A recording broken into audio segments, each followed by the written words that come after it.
بسم اللہ الرحمن الرحیم۔ السلام علیکم، میرا نام ڈاکٹر اسد ہے۔ آپ جانتے ہیں کہ ہندوستان میں کون سے 3 انبیاء کرام بھیجے گئے؟ ناظرین، اللہ کی حکمت کا یہ عالم ہے کہ اس نے ہر قوم کے لیے پیغمبروں کا انتخاب کیا تاکہ وہ انسانیت کو ہدایت دے سکے۔ قرآن و حدیث میں یہ بات بار بار آئی ہے کہ اللہ نے 1,24,000 پیغمبروں کو مختلف قوموں میں بھیجا اور ان سب کا پیغام ایک ہی تھا، اللہ کی عبادت، یکتا پرستی اور سچائی کا میسج۔ سوال یہ اٹھتا ہے، اگر اللہ نے ہر قوم کے لیے نبی بھیجے تو یہ کیا ممکن ہے کہ ہندو قوم کے درمیان کوئی پیغمبر یا نبی نہ آیا ہو؟ یہ سوال صرف ہندوؤں کے عقائد کے بارے میں ہے ہی نہیں، بلکہ انسانیت کی اصل حقیقت کو سمجھنے کے لیے بھی ضروری ہے۔ ہندوؤں کی قدیم کتابوں میں ایسے بیانات ملتے ہیں جو یہ ثابت کرتے ہیں کہ ان کے مذہب میں بھی اللہ کا پیغام موجود تھا۔ ویدوں اور پرانوں میں حضرت محمد مصطفیٰ صلی اللہ علیہ وآلہ وسلم، حضرت عیسیٰ علیہ السلام، حضرت نوح علیہ السلام اور حضرت آدم علیہ السلام کا ذکر موجود ہے۔ یہ تمام پیغمبر ایک ہی حقیقت کی عکاسی کرتے ہیں جو اللہ کا پیغام اور انسانوں کی ہدایت کا ذریعہ بنتے ہیں۔ اور دلچسپ بات یہ ہے کہ ان کتابوں میں ان پیغمبروں کے بارے میں جو ڈیٹیلز موجود ہیں وہ قرآن اور دیگر آسمانی کتابوں میں بھی ایک ہی سورسز سے آئی ہیں۔ ایک شاندار حقیقت جو ہمیں ہندوؤں کی کتابوں میں ملتی ہے وہ حضرت آدم علیہ السلام کا تذکرہ ہے۔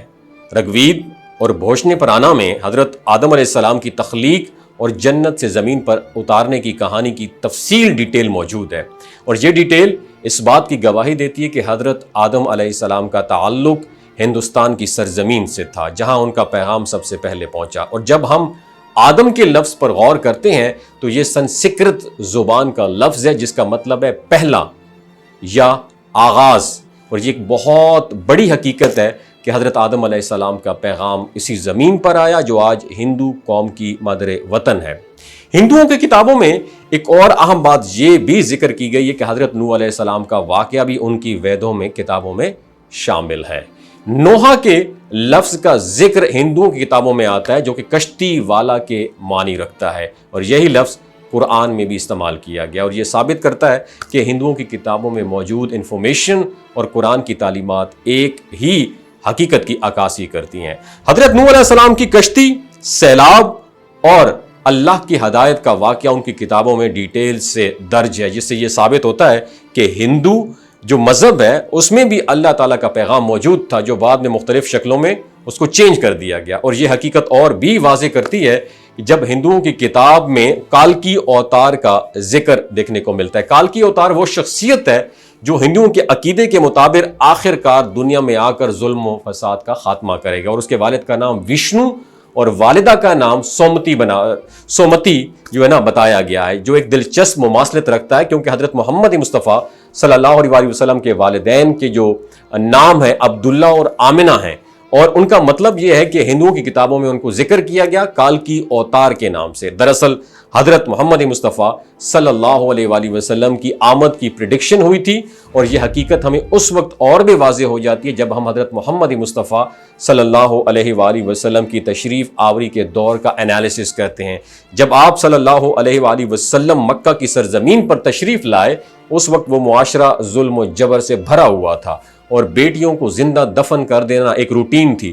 حضرت محمد مصطفیٰ صلی اللہ علیہ وآلہ وسلم نے ان تاریک دور میں یکتا پرستی کا پیغام دیا، وحدانیت کا، اللہ کی وحدانیت کیا، اور انسانوں کو ظلم و جبر سے نجات بھی دلائی۔ اس سے یہ بات ثابت ہوتی ہے کہ ہندوؤں کی کتابوں میں موجود کالکی اوتار کا تذکرہ حضرت محمد مصطفیٰ صلی اللہ علیہ وآلہ وسلم کی تشریف آوری سے تھا، اور یہ سب باتیں اس حقیقت کی طرف انڈیکیشن ہے کہ ہندوؤں کی کتابوں میں اللہ کا پیغام اور پیغمبروں کا ذکر دراصل اسی ایک حقیقت کی گواہی دے رہے ہیں جسے ہم آج اسلام کے نام سے جانتے ہیں۔ ہندو مذہب کے جتنے بھی کانسیپٹس ہیں وہ کہیں نہ کہیں اس بات کی طرف اشارہ کرتے ہیں کہ ان کی کتابوں میں جو سچائیاں اور ہدایتیں ہیں وہ دراصل ایک ہی اللہ کی طرف سے آئی ہیں جو بعد میں مختلف خرافات میں بدل گئیں۔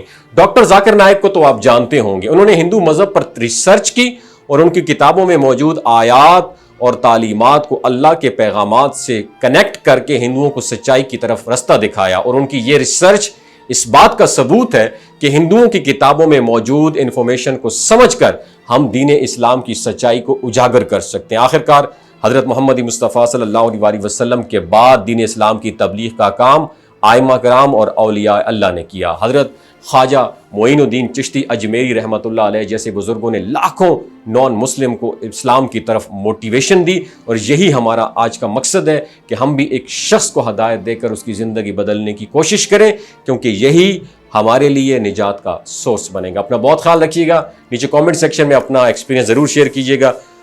اللہ حافظ۔ یہ جو گلگت بلتستان کے لوگ ہوتے ہیں نا، ان کی ایوریج عمر 90 سال سے بھی زیادہ ہوتی ہے۔